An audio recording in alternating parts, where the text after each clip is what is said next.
नर्मदे हर नर्मदे हर नर्मदे हर. मित्रा, मी आज अतिशय महत्त्वाच्या परिक्रमेचा जो मुख्य टप्पा आहे या अमरकंटक या ठिकाणी आलेलो आहे. आणि या ठिकाणी मा नर्मदेचं उगमस्थान आहे. हे मा नर्मदाचं उगमस्थान आहे. आणि ज्या वेळेला समुद्र मंथन झालं आणि ज्या वेळेला राक्षस एका बाजूला आणि देवता एका बाजूला, समुद्र मंथनाच्या काळात ज्या वेळेला समुद्र मंथन होत असताना तेथून जे विष निघालं आणि ते विष कोणीही स्वीकारायला तयार नव्हतं, देवता पण नव्हते, राक्षस पण नव्हते. त्यावेळेला शिवशंकरांनी ते विष स्वतः पिलं आणि या सृष्टीचा त्यांनी सगळ्या सृष्टीला वाचवलं. आणि त्यानंतर जो शिवशंकरांना जो आत्मत्रास झाला सुरू, आणि त्यानंतर शिवशंकर स्वतः या ठिकाणी तपस्याला बसले आणि तपस्या याच ठिकाणी केली. आणि त्यांच्या अंगातून जो तपस्या करत असताना जो घाम निघाला त्या घामातून या मैयाचं, नर्मदा मैयाचं निर्माण झालेलं आहे मित्रांनो. आणि अतिशय पवित्र असं हे स्थान, शिवशंकराची तपोभूमी, या ठिकाणी आपल्याला सगळ्यांना मी हे मंदिर, मुख्य मंदिर आहे, हे मी आपल्याला दर्शनासाठी दाखवत आहे मित्रांनो. अतिशय भव्य परिसर आहे, अतिशय सुंदर स्वच्छ परिसर आहे. आणि हे अमरकंटक हे परिक्रमवासी आणि आपल्या सर्वांसाठीच अतिशय महत्त्वाचं आणि पवित्र शिवशंकरांची तपोभूमी आहे.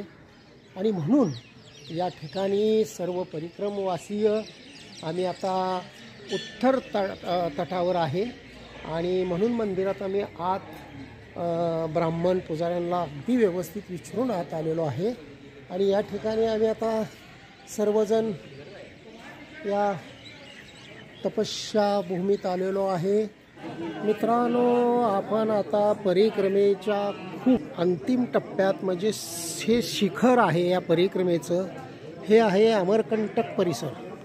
या ठिकाणी बघताय ते तुम्हाला समोर बरोबर मंदिर दिसतंय.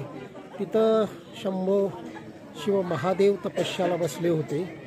या ठिकाणी हे सर्व मंदिर आहेत. भगवान विष्णूचं आहे, लक्ष्मीनारायणाचं आहे, अन्नपूर्णा मातेचं आहे, श्रीरामाचं. आणि हे जे मुख्य मंदिर आहे हे इथं मा नर्मदेचं हे मंदिर आहे. हे नर्मदा मैयाचं मंदिर आहे. या ठिकाणी मी आपल्याला नर्मदा मैयाचा तुम्हाला महाराज जा सकते अंदर नाही. हे नर्मदा मंदिर आत आपण काढू शकत नाही फोटो, पण हे नर्मदा मैयाचं मंदिर आहे. हे अन्नपूर्णा माता आहे. आणि हे अशा पद्धतीनं अतिशय सुंदर, मी तुम्हाला साक्षात जिथं शिवशंकर तपस्याला बसले होते ते ठिकाण मी तुम्हाला दाखवू शकतो. आणि ज्या ठिकाणी प्रत्यक्ष मा नर्मदेचा उगम झाला त्या ठिकाणी मी तुम्हाला हे सर्व दाखवू शकतो. हे भाविक भक्त या ठिकाणी सर्वजण पूजेला बसलेले आहेत. आणि या ठिकाणी आता आरती करत आहेत. सर्वजण या ठिकाणी आरती करत आहेत. या ठिकाणी मा नर्मदेचा मूर्ती तुम्हाला दिसते. आणि मुख्य उगम या ठिकाणी मा नर्मदेचा झालेला आहे. हे आपण बघतोय, ही मा नर्मदेचा उगम आहे. आणि साक्षात जिथं शिवशंकर विराजमान झाले होते हे आपल्याला या ठिकाणी पाहायला मिळते. आपण सर्व भाग्यशाली आहात, दर्शन घ्या. हे मा नर्मदाचा परिसर अतिशय सुंदर आणि रम्य, इथं मा नर्मदेचा उगम झालेला आहे. नर्मदे नर्मदे हर नर्मदे हर नर्मदे हर नर्मदे हर नर्मदे.